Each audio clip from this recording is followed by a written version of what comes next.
Você muito provavelmente já ouviu falar de Up Altas Aventuras e o seu início perfeito, né? Os primeiros 10 minutos da história. Nossa, o melhor início de filme já feito. Ou qualquer outra variação dessa coisa que falam tanto por aí sobre Up. E se você ouviu falar disso, você muito provavelmente também já ouviu falar sobre como, nossa, cara, na verdade a única coisa que presta nesse filme são os primeiros 10 minutos. Porque ele é muito superestimado, na verdade. Só os primeiros 10 minutos são bons e depois o filme fica bobo, fica infantil, fica ruim. Ou qualquer outra variação também dessa coisa que é um dos piores opiniões que eu já vi na minha vida. Horrível essa opinião, horrível. Que depois de um certo tempo a internet inteira começou a ter pra mostrar, nossa, olha como eu sou diferente, galera. Eu não gosto desse filme que todo mundo gosta. Eu sou um cinéfilo muito crítico. E eu afirmo isso por quê? Porque eu tô aqui hoje pra trazer a análise completa da melhor cena de Up. A melhor cena de Up, assim, que transforma esse filme numa obra-prima. E pasmem, não é a cena do início, não são os primeiros 10 minutos de filme.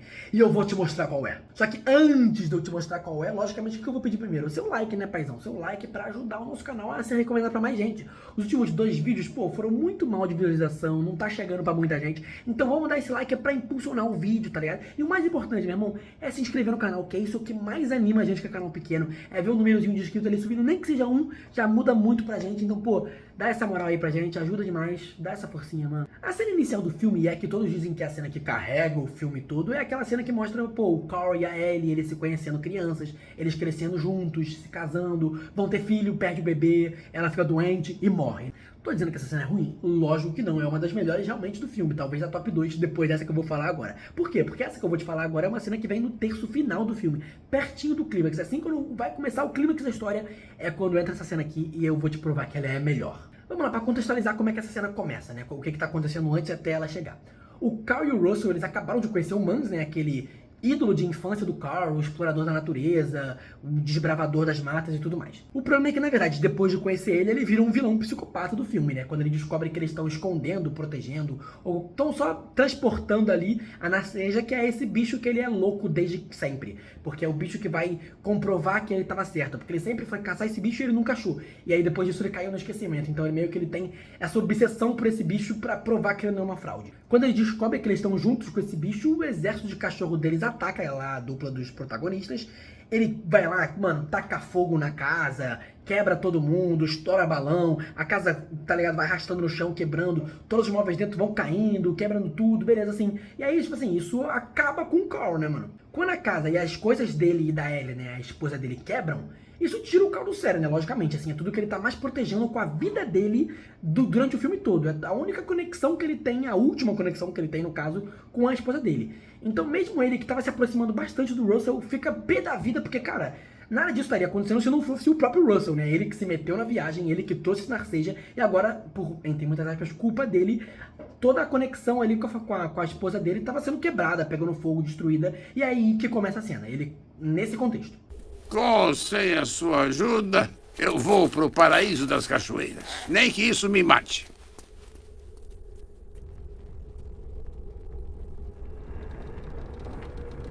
Isso tudo na curva final para ele chegar e realizar o objetivo dele, que é chegar no Paraíso das Cachoeiras, né? Então o nosso velhinho, ele continua ali a jornada dele por pouquíssimo tempo, porque ele estava do lado, e ele finalmente chega no Paraíso das Cachoeiras para realizar o sonho da esposa, deixar a casa lá, tudo perfeito. Ele recusa a ajudar o Russell a ir salvar a Narceja, porque pra ele isso não tem nada a ver com ele. A vida dele é ele e a Ellie ali. Conseguir botar a casa aqui no lugar, não tem mais nada a ver com isso. Então, pô, isso faz o molequinho ficar todo chateado. Ele tira lá as insígnias dele e joga no chão. Meio que eles brigam ali e fica por isso. Aí, meus amigos, o negócio começa a pesar no emocional.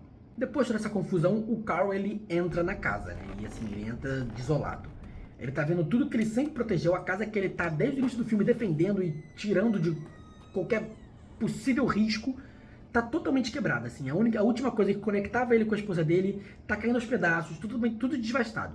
Mas, cara, pelo menos ele chegou. Ele realizou o sonho, ele tá lá no Paraíso das Cachoeiras, ele cumpriu a promessa dele com a Ellie. Então ele vai lá, arruma a cadeirinha deles, né, o principal marco da vida de casados deles dois, na posição que elas sempre ficaram, né, mano? Ele de um lado, ela do outro, mano. Uma florida, a outra toda lisa. Uma cheia de curvas, sabe, volumosa, não sei o quê. E a outra, ó, simples, reta, padrão. E aí, logicamente, uma vazia e a outra preenchida. Então ele finalmente conseguiu. Ele realizou o sonho da esposa dele e, pra completar, ele abre o livro de aventuras da Ellie pra colocar a última página da jornada dos dois e finalizar o livro com chave de ouro.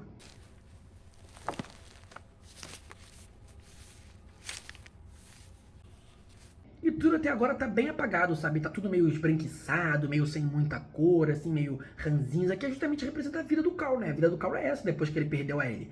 Tudo ele se tornou esse velho ranzinza que não tem ninguém, que vive reclamando, e é o que a gente vê durante o filme todo, sabe? Então essa cena toda ela é recheada disso, ela mostra exatamente como ele é. Totalmente assim, sem cor, sem vida, parece. Recheado de saudade, ele folheia ali os livros da aventura da Ellie e ele vê os registros dela, né? Começa ali já o início daquela musiquinha destruidora que marca o filme. Ele vê ali a sua amada, ainda jovem, tá ligado? Vê a caligrafia dela, as coisas que ela queria, fotos dela criança, tá ligado? E assim, a página que torna esse livro tão especial pra ele, né? Que é a grande página que mudou a vida dele e a coisas que eu vou fazer. E é muito legal porque não é coisas que eu posso fazer, que eu quero fazer, que eu desejo fazer. Não, cara, é coisa que eu vou fazer. Esse espírito indomável da Ellie sempre contaminou ele. É o que leva ele nessa jornada inteira, sabe? Ela falou que ia fazer, então eu não vou descansar até eu não trazer ela pra realizar esse sonho, né? Então, isso demonstra toda a história dele com a Ellie passa por essa página. E aí, cara, ele tá muito triste, assim, né? Ele passa a mão ali nesse registro dela, quase como se ele estivesse fazendo carinho nela mesmo, né? Na própria Ellie. E assim, dá pra ver, cara, como ele amava muito a esposa dele, né, mano? Assim, ela era a vida dele. E isso mostra, como eu falei, em tudo que ele faz, cara. E nessa cena especificamente, é tão bem animado, dá pra ver os olhos dele enchendo de lágrima. Ele olha pra cima, respira fundo, sabe, tentando se conter. Cara, ele podia ser, pô, independente de que ele fosse antes, sabe, alegre, talvez um pouco tímido, mas cara, agora sem ela, essa é a realidade dele, mano. É um homem triste, é um homem pra baixo, um homem sem vida. E é quando ele justamente vai fechar esse livrinho dela pra, acho que assim como acabar com a história do livro e com a história dela, possivelmente acabar com a própria história dele mesmo, né? Assim, ele não tinha mais nenhuma prospecção de vida a partir dali. Ele realizou o sonho dela, fez ela cumprir a promessa, que seria, assim, a grande coisa que ele tinha que fazer antes de morrer. Mas depois disso, cara, sinceramente, como é que ele ia viver ali, sabe? É como se ele fosse morrer mesmo. Ele tá longe da sociedade, se ele ficar doente, não tem nenhum médico pra curar ele, não vai ter comida infinitamente, não vai ter água, não vai ter amigos, não vai ter objetivo. Basicamente, ele concluindo esse objetivo e chegando ali, e é como se ele concluísse a vida dele mesmo, né? Pra finalmente se encontrar com a Ellie, que é a coisa que ele com certeza mais quer no mundo, né? Estar de volta junto com a amada dele. Então ele acabou de colocar no lugar dele ali a casa e perceber que ele tá totalmente isolado e é isso, assim, ele tá só esperando. É quase como se fechando o livro ali, ele fosse fechar a vida dele também, né? Mas justamente quando ele vai fechar o livro, quando ele vai fechar a sua história, cara, é quando ele se departe com uma parte do livro que parece que há tempos que ele não via, né? Não a parte do livro que era a parte dela, mas é a parte deles, tá ligado? Juntos.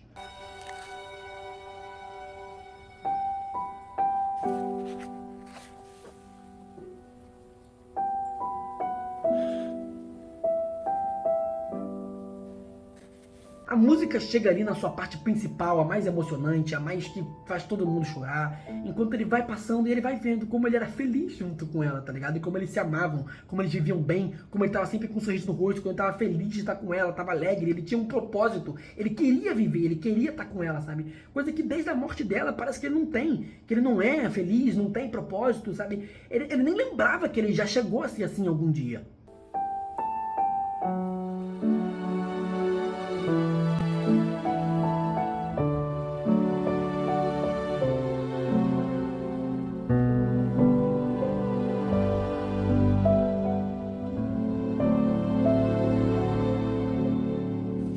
E aí então é quando ele chega ali na página final, né? Assim, dos dois velhinhos sentados um do lado do outro, na posição típica, onde eles sempre ficaram, e ela deixou uma mensagem pra ele ali, né?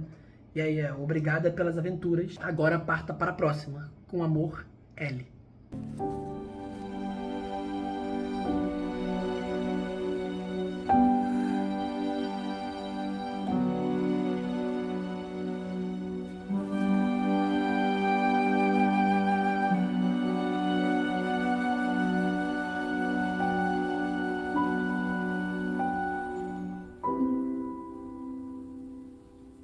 Cara, ela não quer que ele morra, ela não quer que ele desista da vida, ela quer que ele continue vivendo aventuras novas, coisas novas, é o que ela quer pra ela, e eu tenho certeza que ela, amando ele, é o que ela queria pra ele. Ela deixou essa mensagem pra isso, cara, não desiste, não é só porque eu fui, que a sua aventura tem que acabar também, vai viver aventura nova, cara. E aí é justamente quando ele para, ele olha, ele vê as insígnias do Russell, que tava ali do lado dele, ele lembra dele, lembra desse rapazinho que pela primeira vez fez ele se animar de novo, mesmo que por pouco tempo, ou de maneira diferente, sabe? Fez a vida dele voltar a ter cor, assim como o próprio filme nessa cena volta a ter cor. É só você comparar como era ele abrindo a página e ele fechando a página.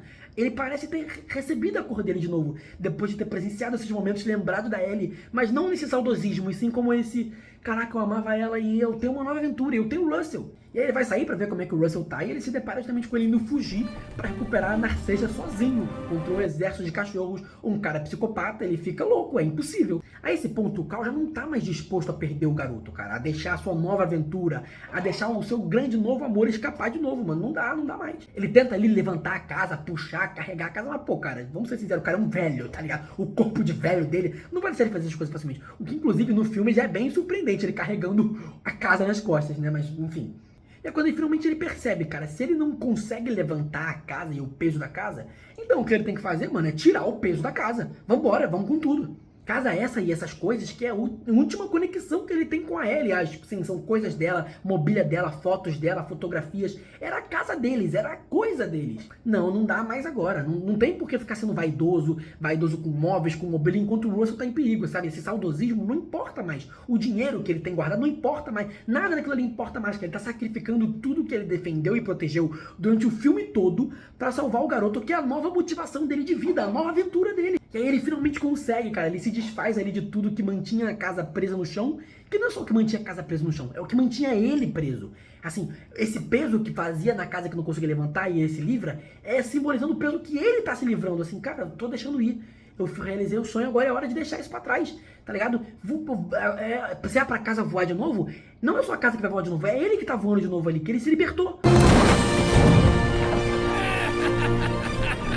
E aí, pra fechar, tem esse take maravilhoso de como ele ainda vai lá e deixa as cadeirinhas juntas, como sempre, cara, no lugar que elas têm que ficar, do modo que elas sempre ficaram, da organização que sempre ficou. É ele e a Ellie.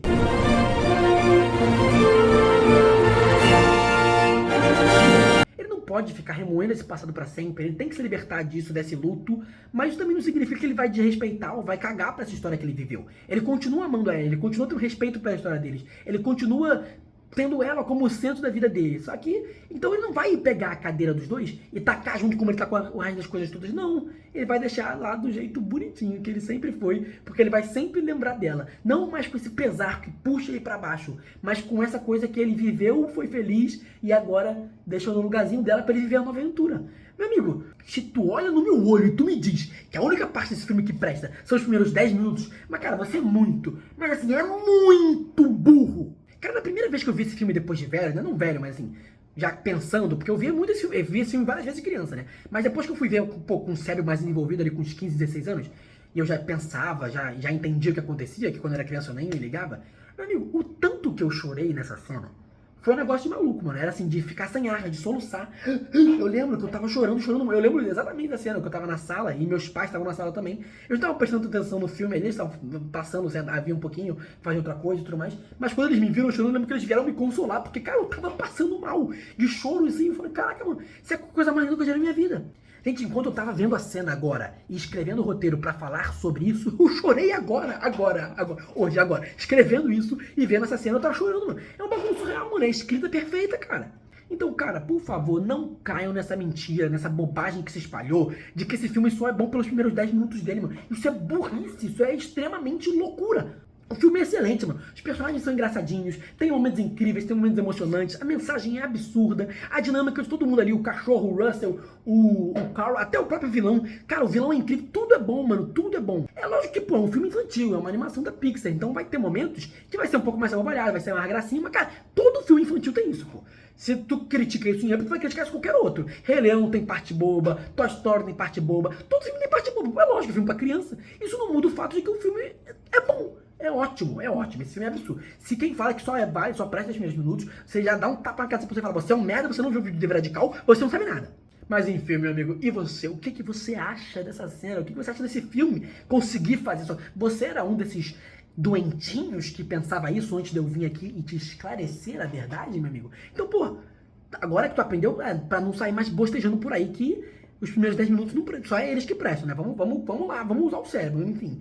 Comenta aí o que você achou do vídeo, o que você achou do filme. Cara, deem sugestões pros próximos vídeos, mano. Eu tô fazendo vídeo toda semana, mano. Eu acho que eu nunca tive essa constância assim tão certinha como eu tô tendo agora. Então, pô, eu tô me dedicando, então eu preciso da ajuda de vocês também. Indica coisa pra eu fazer. Eu tô ficando uma hora, eu vou ficar sem ideia, né? Eu tô começando a tirar vídeo da cartola, ó. Aqui, ó. Então me indica o que tu quer ver. Tá ligado? O que tu quer ver? E aí tu faz o quê? Tu deixa o like, tu indica esse vídeo aqui, tu manda esse vídeo aqui pras pessoas que também têm essa opinião burra de que só faz os primeiros 10 minutos. Que eu vou provar pra ela que ela é uma merda, que ela tá sendo um idiota. Entendeu? Então deixa o likezinho que vai recomendar mais esse vídeo pra outras pessoas, ele vai aparecer mais pra outros algoritmos. E mais importante, como eu falei, cara, se inscreve, é o que mais ajuda a gente. É o que vai fazer você semana que vem receber o vídeo novo, o vídeo que pode ser da sua sugestão, que você vai comentar aí o que você quer ver. Então se inscreve, que ajuda demais. E eu agradeço por você ter visto até aqui, meu amigão. Então tamo junto, até a próxima, viu?